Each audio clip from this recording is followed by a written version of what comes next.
everyone, this is Dr. Casey Johnson. Thank you so much for taking time to listen to the Unlock Wellness podcast. I know you're going to love today's episode with Dominique Provost-Chalkley. Dom is doing so much amazing work, so I'm excited to have her on to share her story with you guys. If you've been loving the Unlock Wellness podcast, be sure to jump onto iTunes, subscribe, and write a review. It really helps me out a lot, and I really appreciate all of the feedback and support. Also, be sure to follow me on social media to keep up with the latest podcast episodes. The best way to connect with me is on Instagram, Facebook, and Twitter. My username across the board is at Dr. Casey Johnson. That's DrKaseyJohnson. You can also check out my website at drcaseyjohnson.com. It has all of the past podcast episodes and more information about each guest under the Listen tab. Thank you guys so much again for listening. I hope this episode leaves you feeling inspired to start making positive changes to your health. Now it's time for today's episode. I hope you love my conversation with Dominique Provost-Chalkley.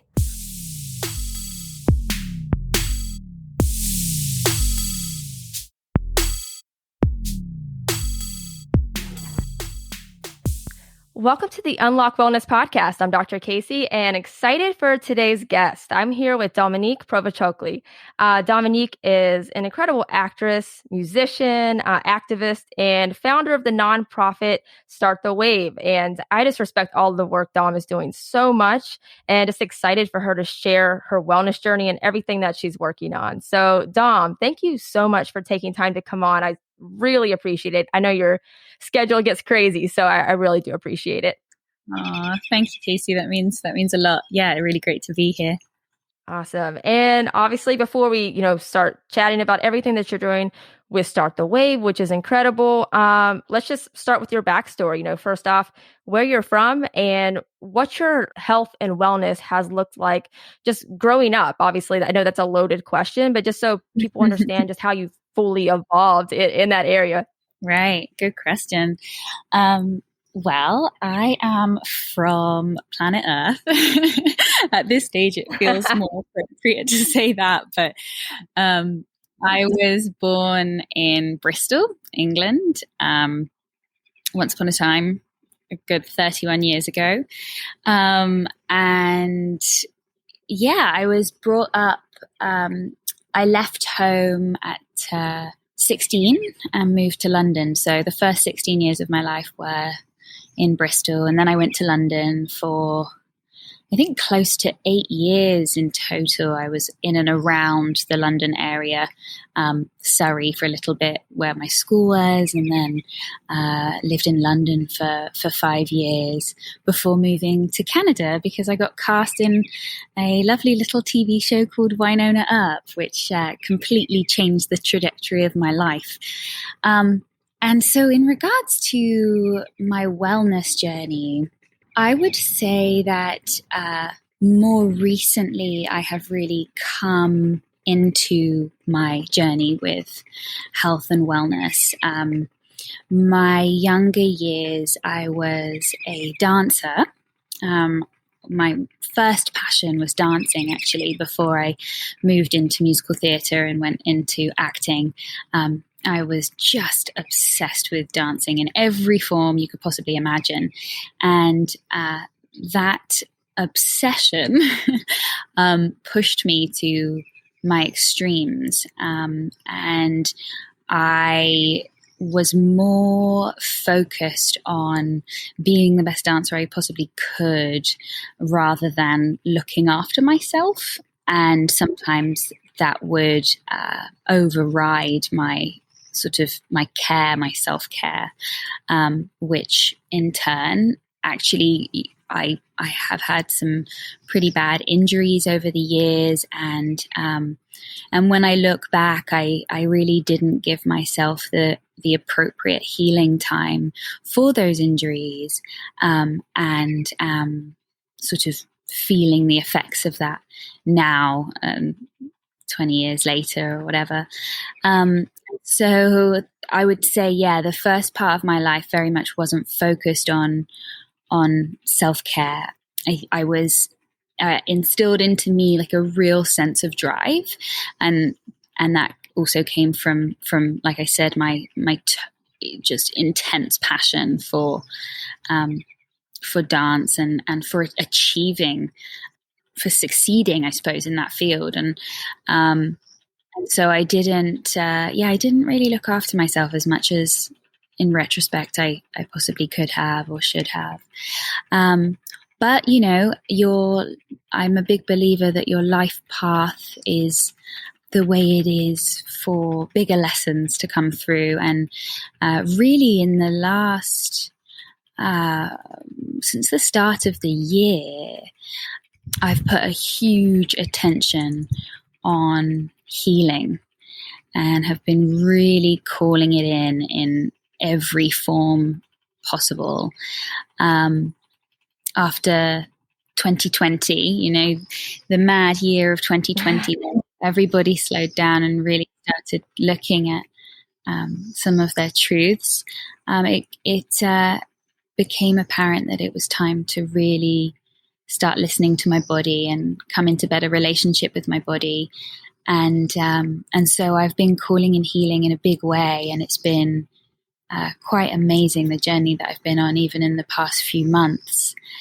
But even previous to that, I would say since my spiritual awakening, which was probably, goodness, I'm so terrible with timelines, Casey. It's actually ridiculous. This is something that I'm like, I want to say I always stick to 3 years, but it's definitely been more than 3 years now. So I'm going to say maybe for close to 4 years now. When I came back from, I did a Vipassana. Oh, here we go. I can work it out. 2018. So what are we now? 2021, 18, 19, 20, 21. Yeah. So it's around 3 years ago. And then there's been this unfolding of all the ways in which I the changes that I need to make in my life in order to, apologies, that was my notification, telling me that I need to be on the Unlock Wellness podcast, which is great. I'm here. Good. Well, you did it. You're here. We did it. Great. But yeah, just kind of the journey of life and showing me the way and the areas in which I need to shift and change to better look after myself so that I can best show up as a conduit for change in this lifetime, honestly, and really create sustainable, healthy change in my life and for others.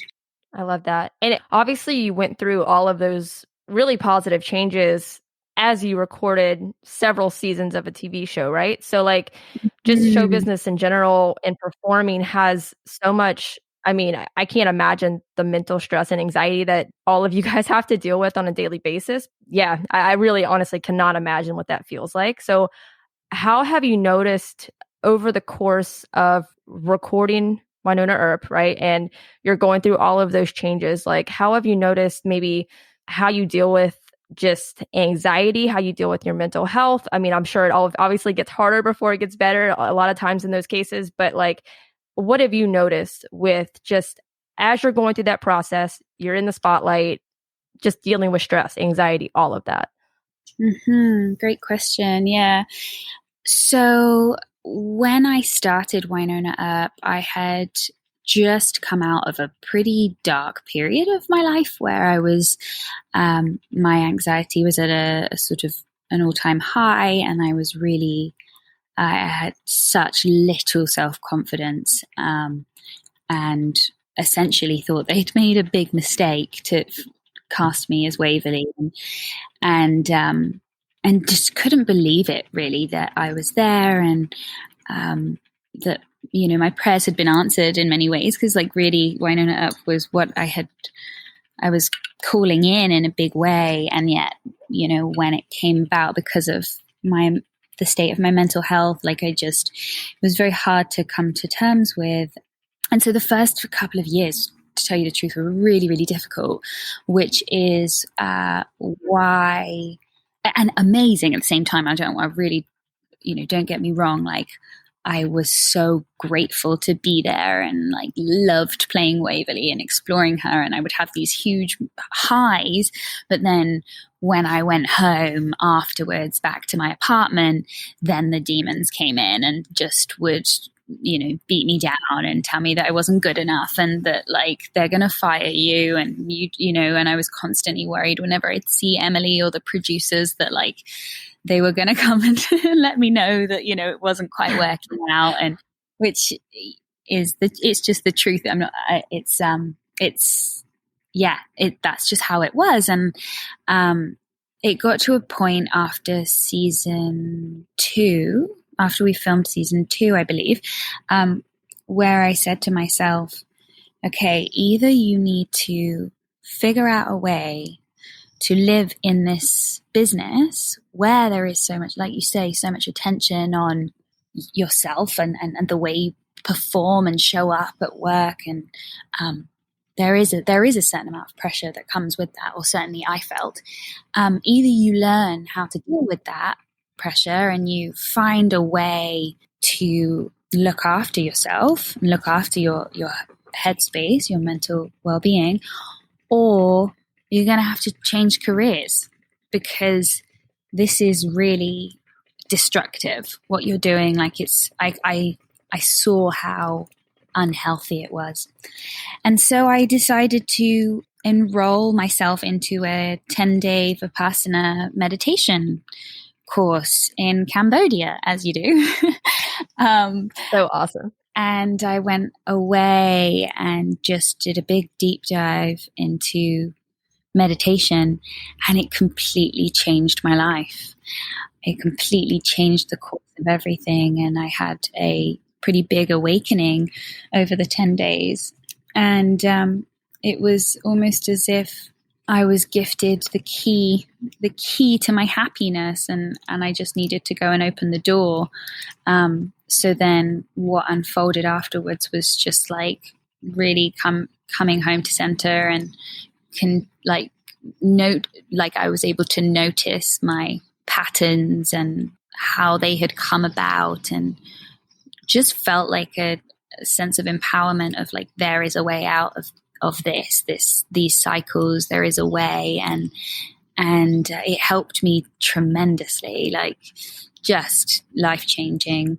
And so I think because of that, or that being a big part of it, it helped me to address the anxiety that I felt over the course of the years. And of course, that then led on to finding other modalities of healing, and I started getting really into the path of wellness, and looking after myself and taking action in my life to change and to evolve.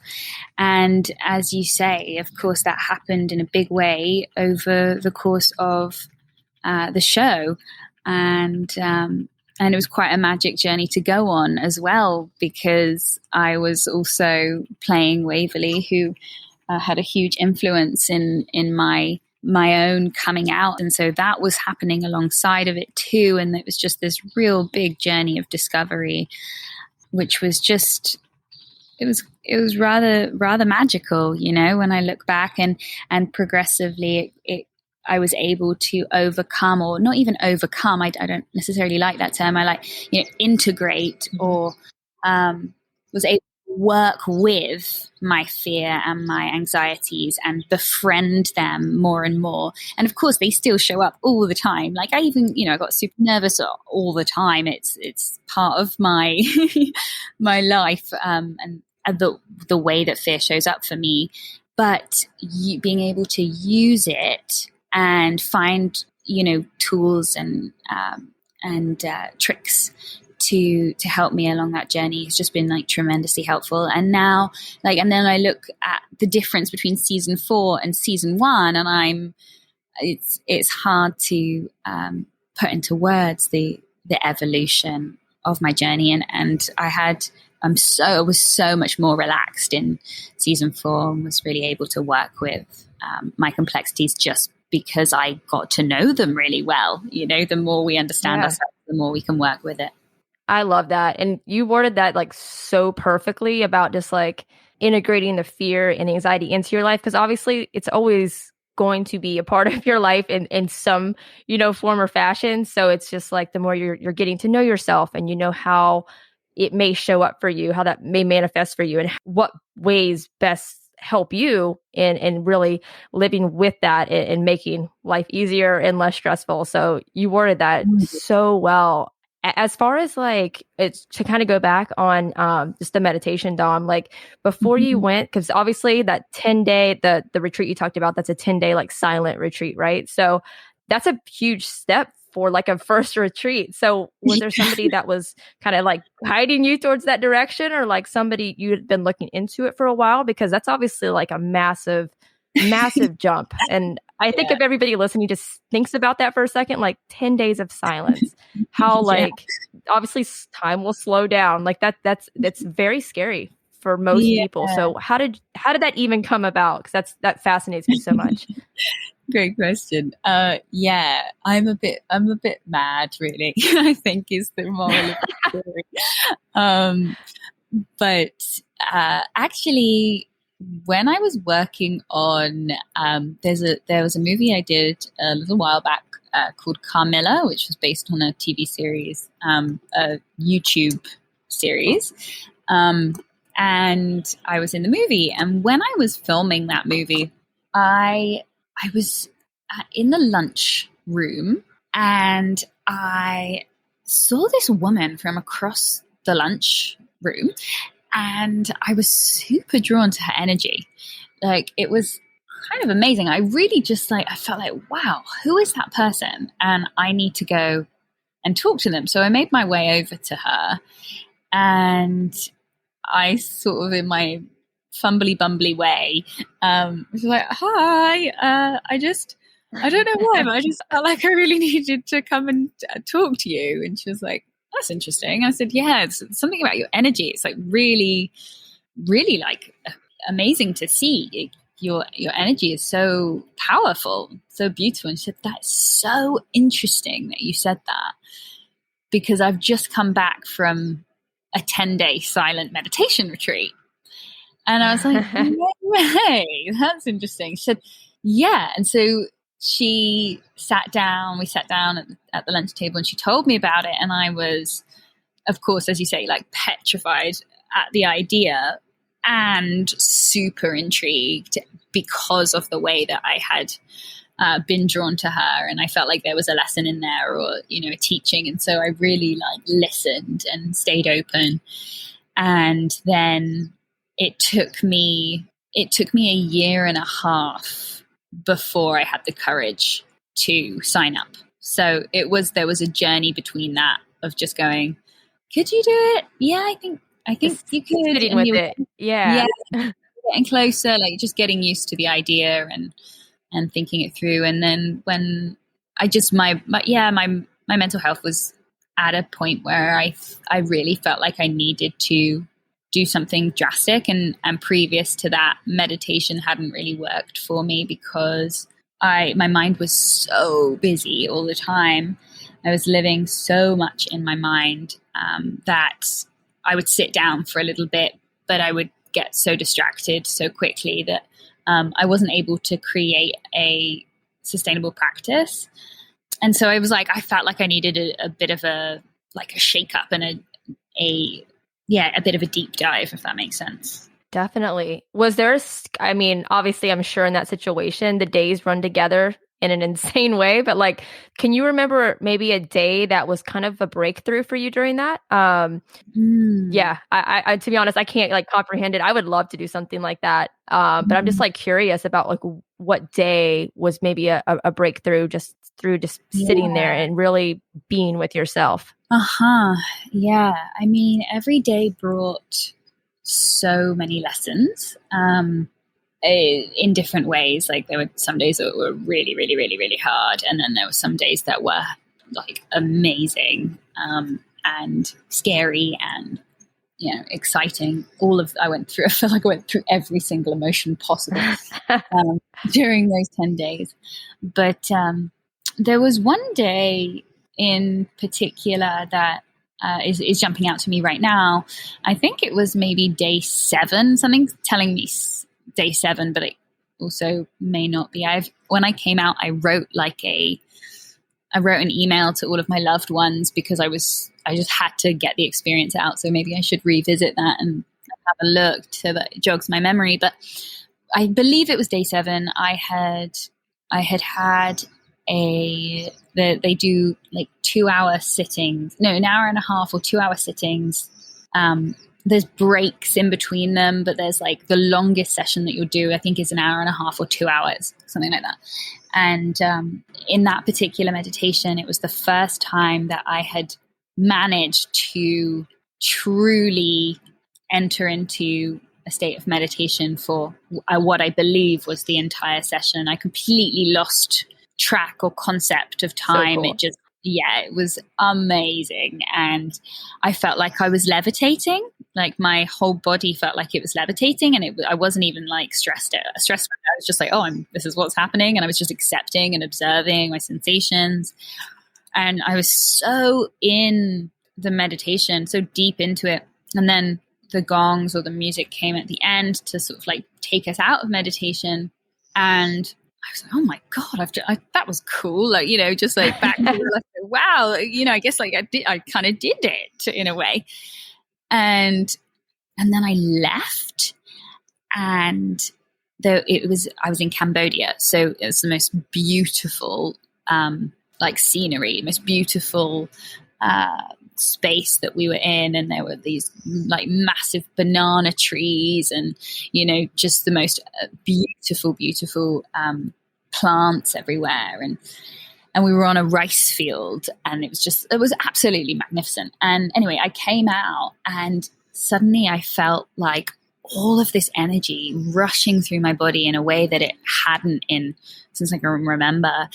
And suddenly I felt like this like insane high is the only way I can describe it, when my whole body was just like rushing. And then I got almost like overwhelmed because as I was walking out, like suddenly I could hear all of the insects like really loudly. Like I could hear all of the ants beneath me in a way that like I'd never experienced before. And all of the plants were like such intense greens and like fluorescent colors. And it was like every sense was heightened by like 100. It was such a mad, so beautiful. But it was so beautiful. Yeah. Like just this deep appreciation and connection to the outer world. And I got to the point where I was like, it was like almost this rushing sensation in my body to such an extent that I actually had to go to my room, my little cell, they call it, and lie down because I thought I was going to be sick. I thought I was going to puke, which was a really interesting reaction. And I just took myself to the bed, and I actually have a bit of a phobia of being sick. I had a big phobia when I was growing up. I've done a lot of healing around that now, but at the time I was really scared. So I was like, oh God, I'm going to be sick. And I went to my room, and I was just like, laid back and just breathed, and it sort of passed. And then I walked out of that room, and it was like, out of a movie. If you had it out of a movie, it would be like, I opened the door. Suddenly I have a cape on, and I'm just like, no, and just like walking around as if like, and it was just this like euphoria and just this pure joy and like heart-centered like love just beaming from like my being. And I just felt like I was walking on a cloud for the rest of the day. It was absolutely amazing. Ah, that's incredible. How has it changed your current meditation practice now? Have you been able to, I guess, recreate that on some level? I'm sure that's very hard once you get thrown back into the real world, but has it changed your practice at all, or how you, just the effects mentally and physically, like, has it changed any of that? Right. Yeah. So actually it's been a really interesting, so coming out of that, like you say, I actually went straight to India. So I went straight to India. Awesome. Which was like also the most intense. What a perfect place to go. Yeah. It's like, just like sensory overload, and I'd just come out of like 10 days of silence. So it was a big shift. And they say in Vipassana that they recommend that you continue your practice and do 2 hours a day, 1 hour in the morning and 1 hour at night. And I was not able to do that. I didn't keep that up, and then I felt like really disappointed in myself, and like all of the patterns of like, you're not good enough, the old patterns. Yeah, exactly. They come back around something that was so positive, and exactly, the old patterns came back, and I was really annoyed with myself. And then I would get back and I try to continue doing Vipassana, like doing the 2 hours a day. When I got back to Winona, I remember I was getting up stupid early because, we have to get up really at the crack of dawn anyway to go to hair and makeup. And I was getting up like an hour earlier to try and meditate, and it wasn't the same. And so again, I went into a bit of a spiral of like, but nonetheless, of course, it was like a big step forward, and I didn't see it like that at the time, but I was, the importance of celebrating our wins. I wasn't aware of the importance of celebrating our wins, I suppose, at the time. I was just looking at everything I was doing wrong. Anyway, what I wanted to say about that was essentially that I went back for a second Vipassana course, actually, in not that long ago, I think, like maybe last year, or I guess it was before COVID. So it was probably just before COVID. I can't remember exactly. Anyway, I went in Montreal and did another 10 days, and it was amazing. And I got loads out of it as well.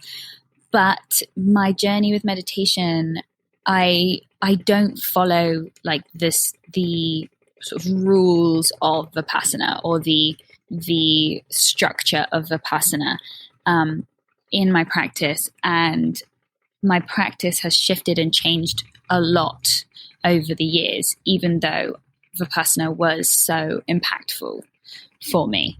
I have experimented with lots of different things. I think for me, the type of person I am is like, I like to explore, and I think that there is something great about like exploring what feels good for you and not getting too stuck in a one way of doing things. There's so many different ways of doing things, and depending on what mood you're in and in the day, absolutely, or what you're going through, like there's so many different ways of doing things that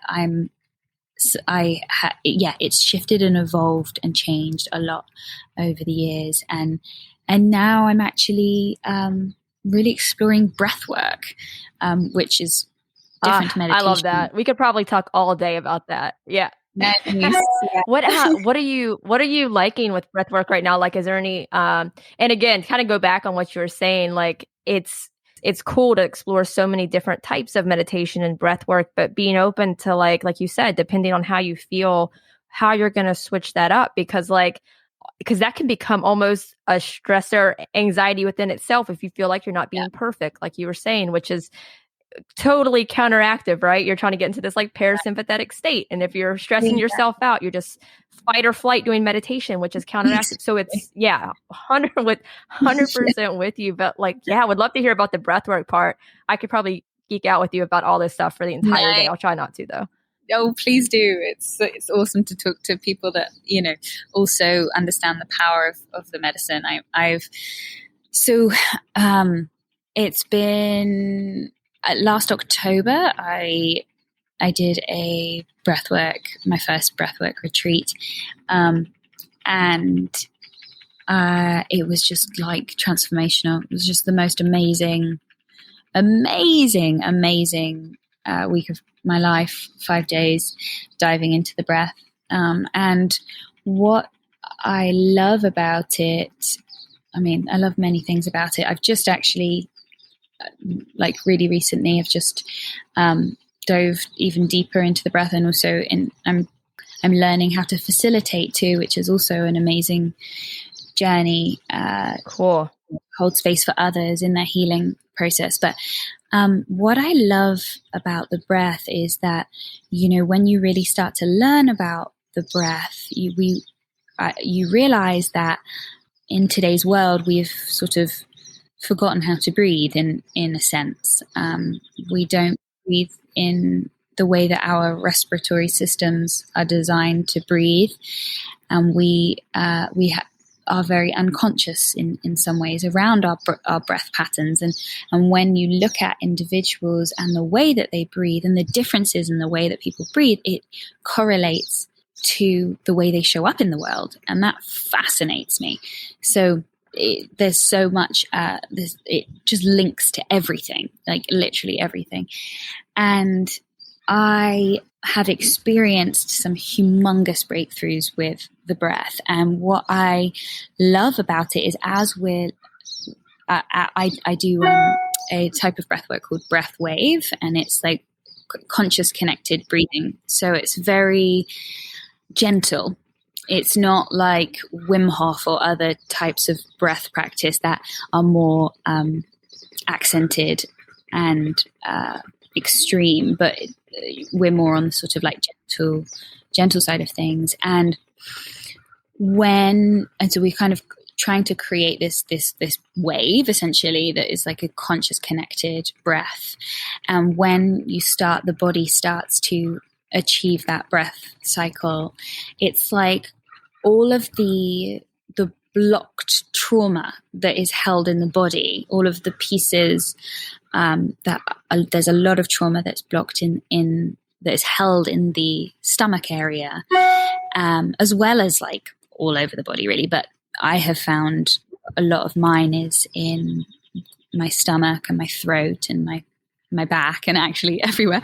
But I have noticed a huge correlation with my body pain actually being like emotionally held trauma. And so as I have been breathing into all parts of my being, it's like the old stuck energy comes out to the surface, and then we're able to express it in a safe container and release it from the body, because I think there's so much attention on the mind, but actually we're coming into a time where we're realizing the importance of embodiment.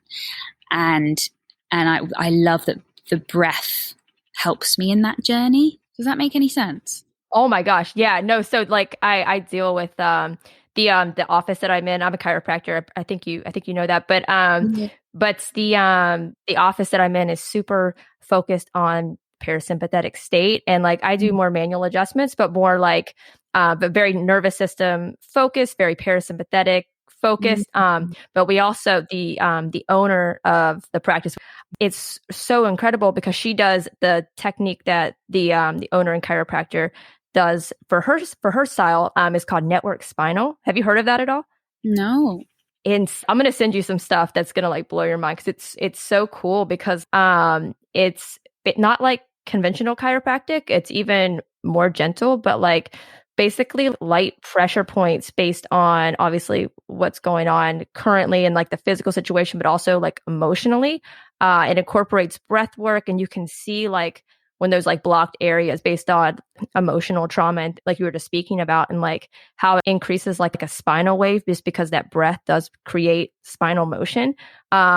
So we see that all the time, and we get to see people have emotional releases on the table, and it's so beautiful. So I'm loving like all of this, by the way. I'm going to look up breath wave when we jump off too. Cool. That's so awesome. And yeah, like, oh, I love it too. And I'm really excited about just continuing to learn more about it. I think there's so much benefit from learning how to breathe properly, and really it's interesting about like the parasympathetic versus the sympathetic nervous system. That's been coming up a lot for me recently in my own journey, and noticing that so a lot of the pain that I experienced in my body went away when I was really diving into the breath and essentially bringing myself down to the parasympathetic nervous system like state, and noticing how the body really can't heal unless it's in parasympathetic is my own experience. 100%. Okay, good. I'm glad that you're agreeing because I don't know too much about it. But physically, like what I have experienced is that when I am in that state, like my body, it feels like my body is able to heal and like my pain subsides and I'm able to work with it better. And then the minute I came back to stress and busy life, and I've been brought up around a lot of stress, and that's been a state in which I have thought that we have to live in if we want to get things done. It's such a reflex for me, or it's so ingrained into me that I will come back and then I'll go straight into the sympathetic nervous system, and I'm noticing that really is the state in which I operate most of the time. And I think that probably a lot of people relate to that these days in our world that we've created. Like I think it's more common than not to be living from that sort of heightened state. But the minute I come back to that, like now I am in better relationship with my body and I'm really listening to it because I'm so committed to healing it. I'm like, oh my gosh, the minute that I come back and I'm, stressed out about this, that, or the other. And it's not even like, it's just like a base level of stress or anxiety. Right. Instantly my body goes into like reaction, and then it's like, huh, and then I start feeling my pain, which has been just a really interesting observation that I've made recently. And I think it will hopefully have a big impact in my healing, because I'm realizing the importance of really trying to come back to that parasympathetic. So I just essentially am speaking that I love the fact that you were talking about that, because it made me think about my most recent discovery in my journey. That's so cool. And the thing I love that you're bringing so much awareness to it too, because like you have an incredible community that will listen when you say those things help, because like how powerful is it that you have that tool? You could literally do it anywhere. You don't need money to do that. You could be anywhere. And I think how helpful that would be to learn as a child, it's just a tool that could really, it could transform so much, just like mental health, but like all of it. And you are spot on when you were saying the body can't properly heal when it's not in that parasympathetic state. And something that we say all the time to patients is that you can't be in a healing state and a protective state at the same time. It's like gas pedal and brake pedal, right? So I think that's incredible that you're speaking about that and diving into it for yourself and just seeing like firsthand how the impact, the role it can have on just everything. Yeah, thank you. I really, it all ties in. It ties in so many different ways, but I'm really at the moment trying to look at my shit, look at the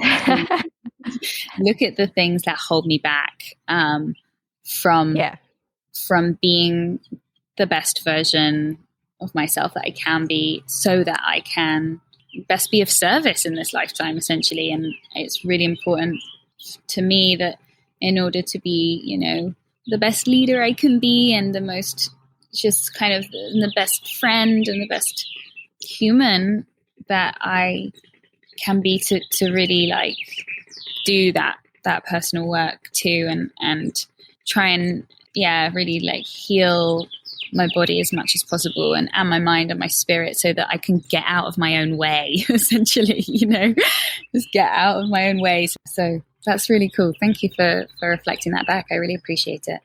Yeah, no, you're doing incredible. And as far as like being a leader, like you're definitely being that, but like in the best possible way. Like I think that's like the biggest reason that I personally respect you so much, is because you have this big community. Obviously, like people love the show, and for good reason, right? But like what you're doing with the audience that you have, it's not just like you're just sitting around and just taking that all in and just like, hyping yourself up. You're really using that audience to create positivity in the world and to create change and to share what's working for you, and just sharing that vulnerability. And the impact that you're making is insane. Like it's crazy, and it's for such a genuine reason. I think that's why like everybody feels that, you know what I mean? So like the reason I respect you so much is because you do share that, and because you do use the platform that you have to create so much goodness in the world. Like you're doing it right, and I respect it so much. Oh, thank you. That means so much. It's been a mad journey, and it really, like, I feel like I always say this, but I feel like I can't really take too much credit. It's all unfolded, through me and for me, and for, I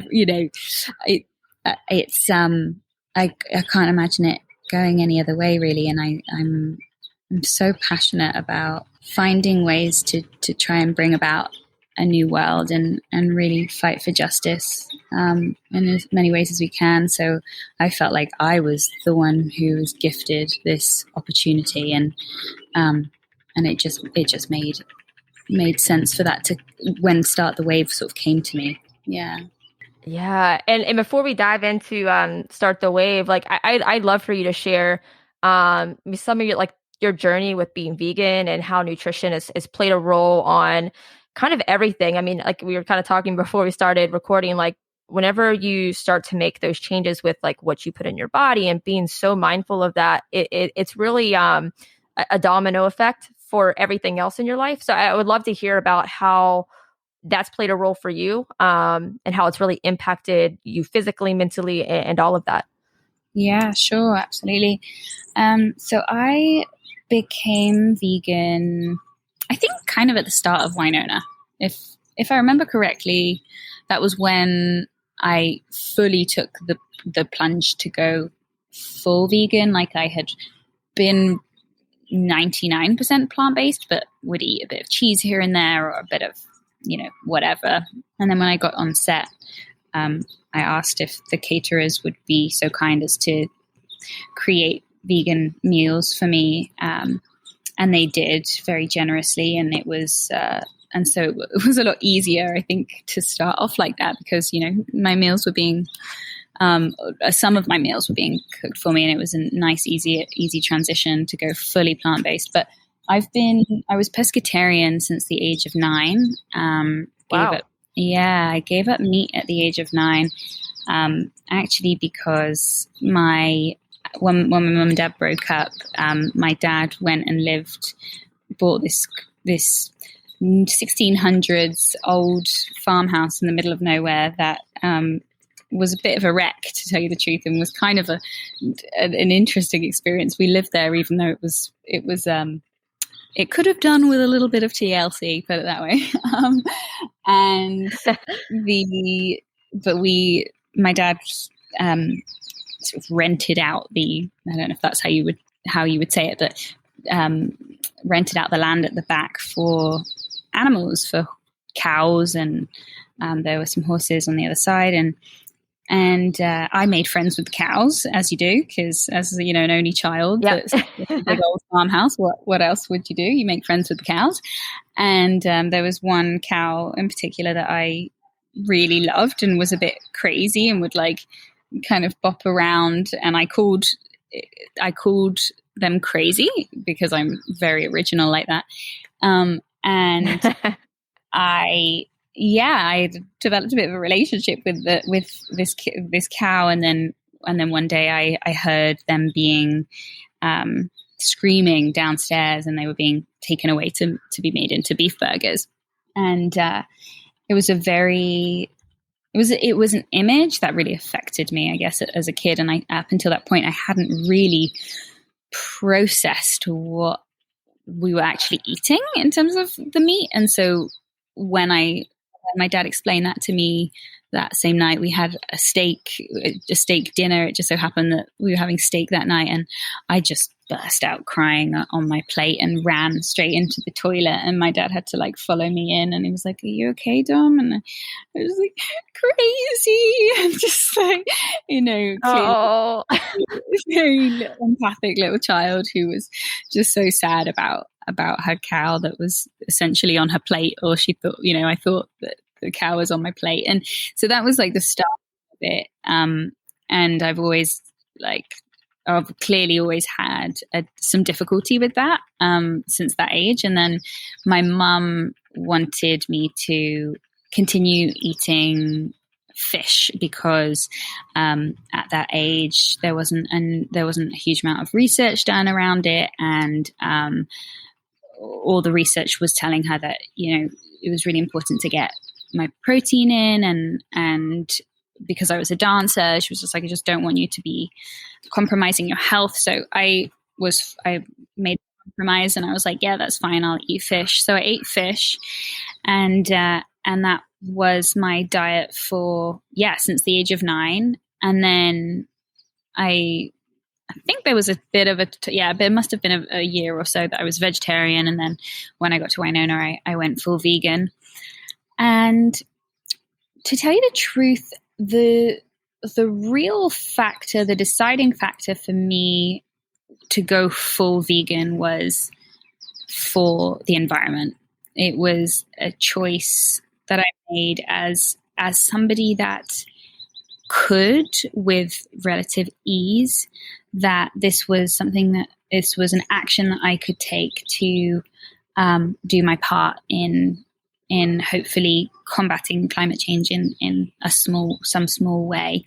And so that was my driving force. And as I said, I was very fortunate that I was on Winona, where at least one of my meals was being catered and then of course, as you say, everything starts to unfold from there. And I was doing more and more research into it and listening to documentaries, and then it felt like it started coming through pretty strongly in the media and in different avenues. And it just, every time I would hear anything else about it, it just confirmed that I was on the right track, and I felt great. Cutting out dairy was huge for me. I just felt so much better, and I will say that there have been moments through the journey where I probably haven't fed myself in the best possible way I could, especially when I was traveling.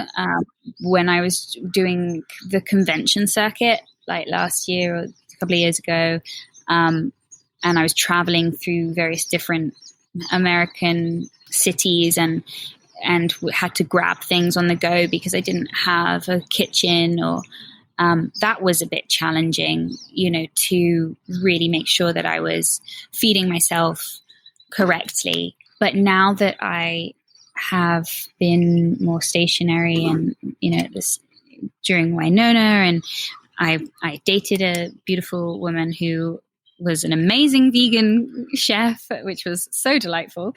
And very convenient. Very convenient. Yeah, very convenient. And she taught me a lot about some really easy ways to make sure that you're getting everything you need, and that really helped. And now I think that I've got a super healthy diet and I feel amazing. And because I'm coming in to a better relationship with my body, I'm also really listening to what my body needs and noticing that is different to other vegans and to other people. And I'm sure that there are some bodies that crave other things or need other things. And what I'm coming to now is just like the importance of really listening to what your body is calling for and honoring that. 100%. Yeah. The listening part is so huge, because just to go back to the meditation thing, like most of us aren't listening. And when you can sit down and really listen, and then be able to listen kind of in your own way on a daily basis, you'll be surprised. Your body is constantly trying to tell you what it needs, but our minds are so bogged down with noises or Netflix or, your work or whatever the case may be, to really listen to that. Yeah, exactly. And speaking of Netflix, have you watched Seaspiracy yet? I haven't watched it yet. Yes, I have. Yeah. That's going to be a big thing for a lot of people, I think. Yeah. I have seen Cowspiracy. Obviously, most people have seen that one, which I'm sure was huge for you on the sustainability side. yeah, that was actually the one that really like tipped me over the edge. But yeah, Seaspiracy it's quite a difficult watch, honestly. I found it to be very impactful, and that, you know, even like my housemate and her friend were talking about it. And I think that for the people that still are eating fish, I wouldn't be surprised if there were some people that didn't feel as keen to partake anymore. Yeah. We'll see. Yeah, but it's an amazing documentary. I highly recommend it to anybody who feels called. Awesome. And to kind of go way forward from that, but about Start the Wave, which is obviously, you know, your baby right now, a baby that is growing very fast, which is incredible to see. But yeah, why don't you obviously talk about the start of Start the Wave? You know, when the idea first came about, and what really, like, if there was a tipping point, so you're like, oh wow, like this could be something, you know, huge and full of goodness. But yeah, kind of walk me through the progression of Start the Wave. Yeah, of course. Well, so as I mentioned previously, I went to Cambodia. I did my meditation retreat. I then went to India, and I was totally cracked open. And as I was traveling through India, I couldn't help but feel the weight of our disposable lifestyles.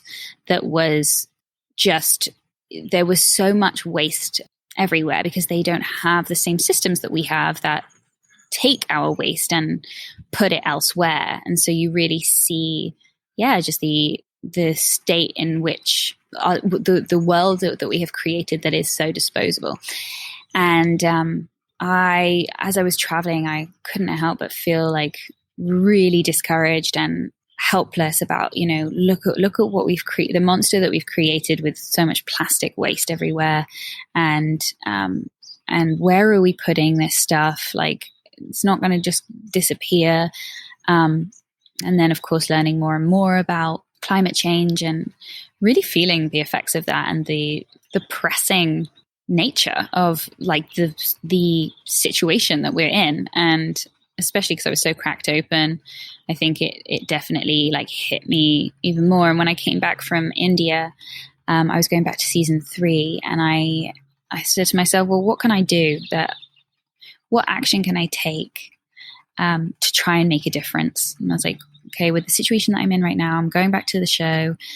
Maybe I can just buy everybody in the cast and crew a reusable water bottle just to try and eliminate at least our plastic waste on set. And so I contacted the producer, and I let him know that this is something I wanted to do, and sort of asked for his approval. And he said, yeah, absolutely. You know, we go through north of 12,000 plastic water bottles per season. And I was like, what? 12? Wow. Like, that's mad. And so that's insane, Dom. And that's like one show. Yeah. One season of one show, you know? And so obviously when I got that news, I was like, well, I have to do it then. Like, there's no doubt, like, this is something I can afford to do. This is something I want to do. So I did. And and then I found a Canadian company, 2 women, and contacted them, and they gave me a small discount in exchange to do a post about it. And so I took the opportunity to do a like little bit of a call to action in the post, just saying like, hey, you know, this is something that I'm doing. And, you know, if anybody out there doesn't have a water bottle, might be an idea to go get one. And then overnight, I swear, it was within a week, it was like so many people had gone out and got themselves a water bottle, and it started this movement essentially that I was not expecting at all. And of course, then I started just really seeing the effects of like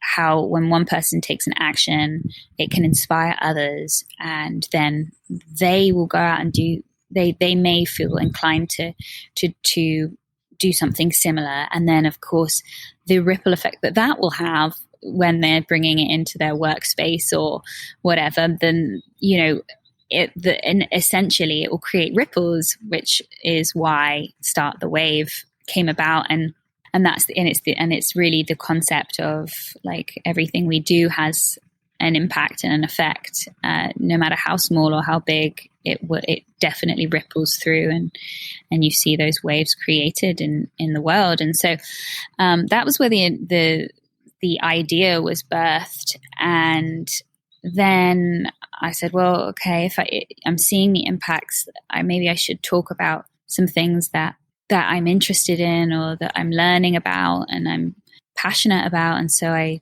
went through a little period of time of trying to do the whole YouTube thing to try and send out messages, which is, as you said, where you found me originally. Right. And that was an adventure. And, it was, it's an interesting thing to do. I just felt like this deep responsibility once I had seen how many people were willing to listen and were open to, open to sort of exploring different subjects, that I felt like I had a responsibility to continue pushing out these messages. So that's where the videos came from. And then over time, I realized that like I'm not as cool to be like a YouTuber in that way. But I'm really, really passionate about positive change and how our actions impact the world, and the fact that we have a choice in every moment, how we decide to show up and where we want to put our attention and our focus. And so I'd done the videos. Then a lovely woman, Addie, one of our volunteers, reached out to me and said, "Hey, I love what you're doing. I've seen your stuff online. I was wondering if you needed a website." And I said, "Actually, that sounds really great. That would be a nice idea." And then for the first year or so, a couple of years, it was a website, and we were just kind of like going back and forth with that idea. I was also going through my Saturn return and was in Brazil finding out who I was, and really like on a big journey of an inner journey, an adventure. And so things got put on hold for a bit. And then eventually we had a conversation, and we were like, it really feels like either we need to take it to the next level, and this idea needs to be made into a real non-profit organization, and we actually sort of commit to this, or it's going to fizzle out. And we were like, yeah, I feel that too, but we really don't have any experience in creating a non-profit organization. Like I'm a creative that like that. I don't know how to do that stuff.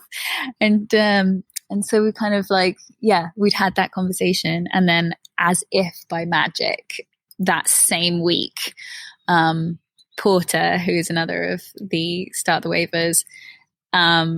Shout out to her too, by the way. She's incredible. Yeah, she's awesome.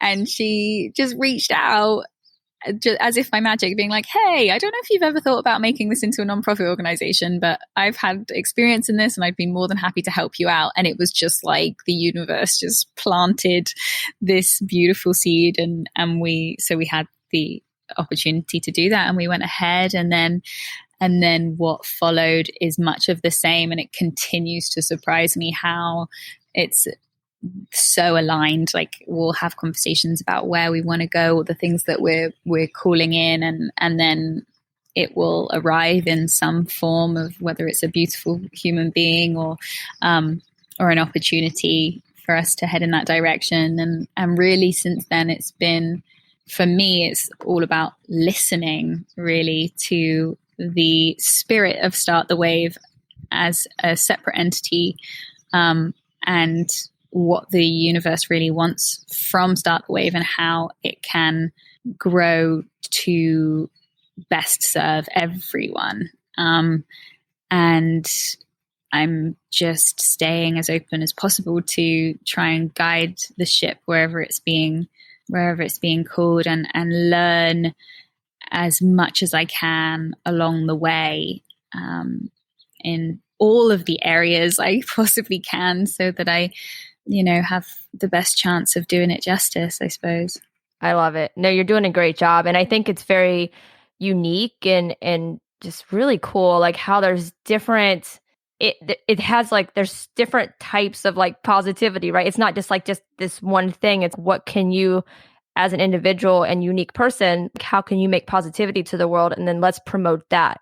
You know what Yeah. I mean? So I love that it really can bring in everything, no matter what the situation is, as long as you're trying to bring goodness to the world, it can, but it's still like organized and you've done an amazing job, honestly. It's very, Aw, very incredible.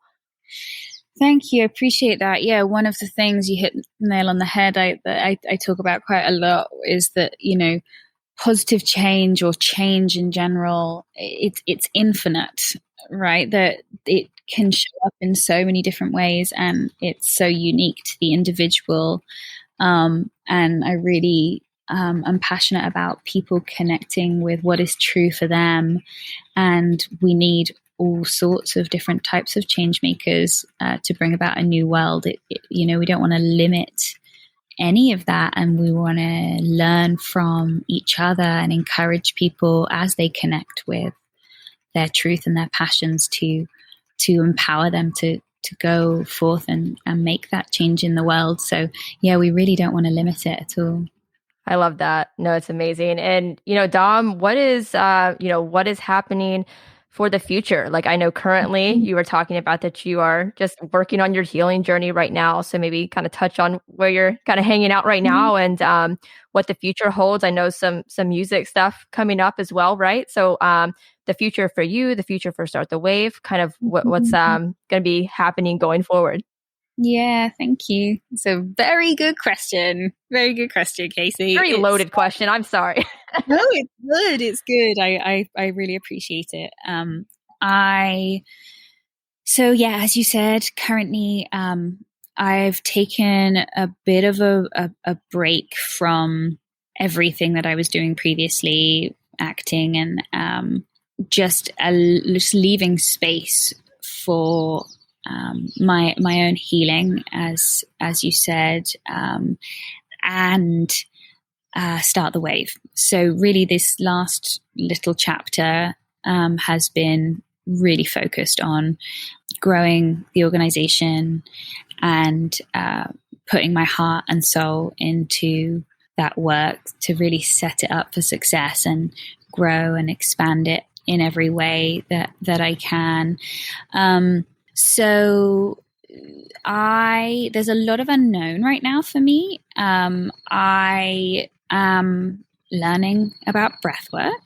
That's something that really interests me, which is part of my healing journey. I'm really exploring my music, and I'm very interested in medicine songs and learning how to express myself properly so that I can really unlock that and allow it to be liberated, and I can be more free in my expression and work through the layers of fear that I have around sharing my music. So that very much ties into the healing journey.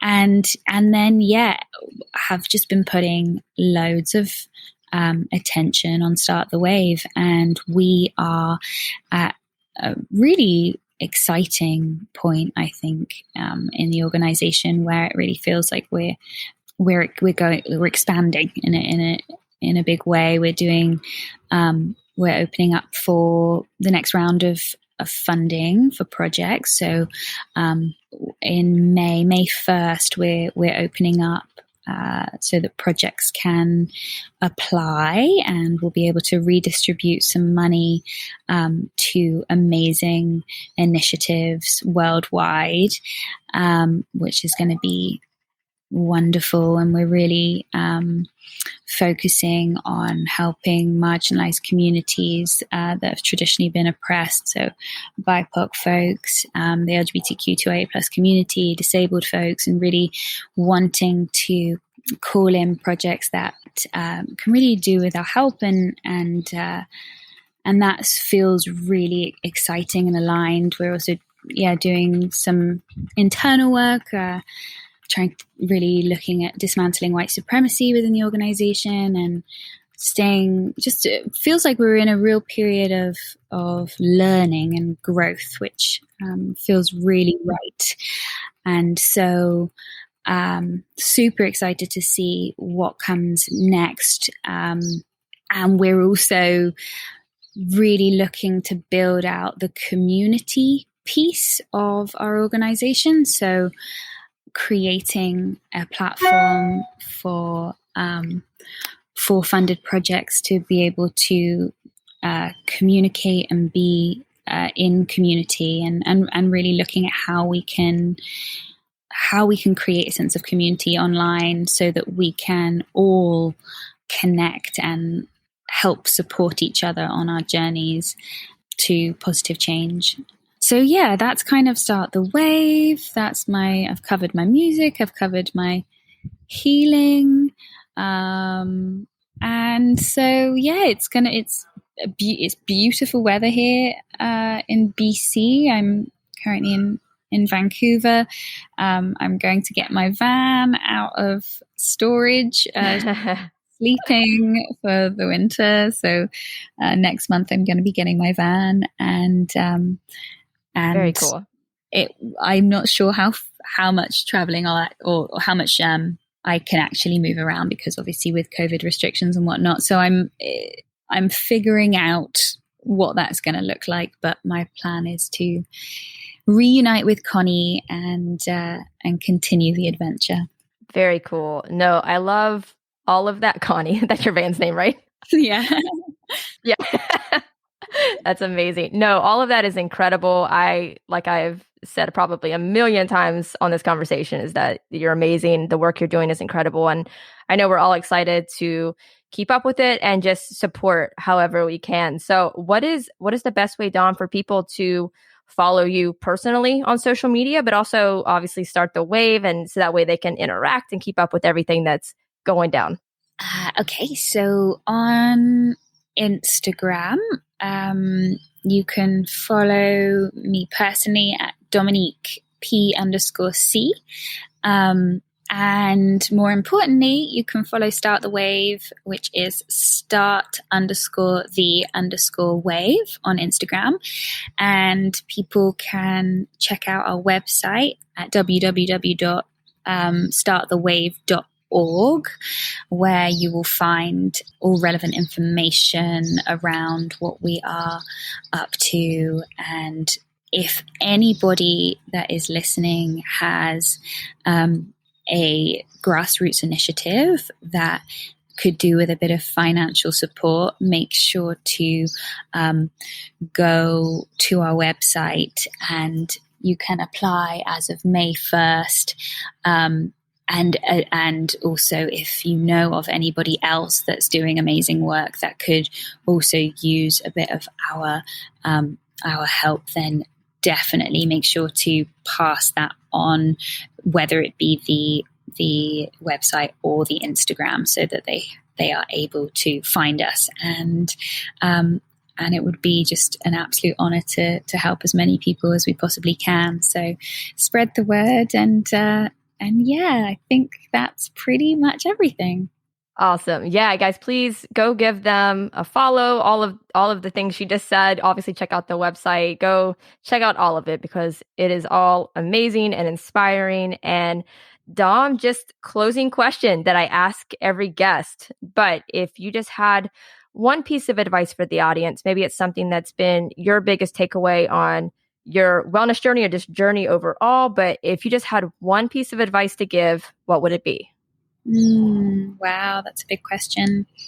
Oh my goodness, as a beautiful little hummingbird just came right up to me. That's so, wow. Hummingbirds are such a beautiful symbol of peace. The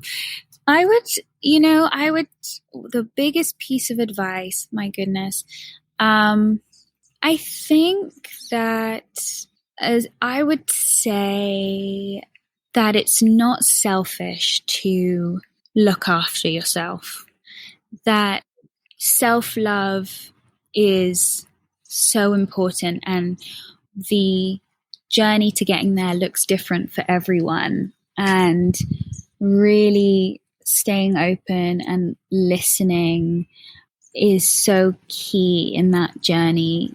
Listening to yourself, trusting yourself. I've been working a lot with the energy of trust recently.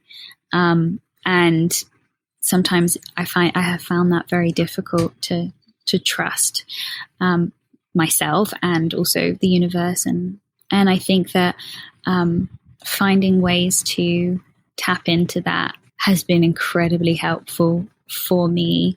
Trust the unfolding of life and know that you're held and loved, and listen to what is right for you.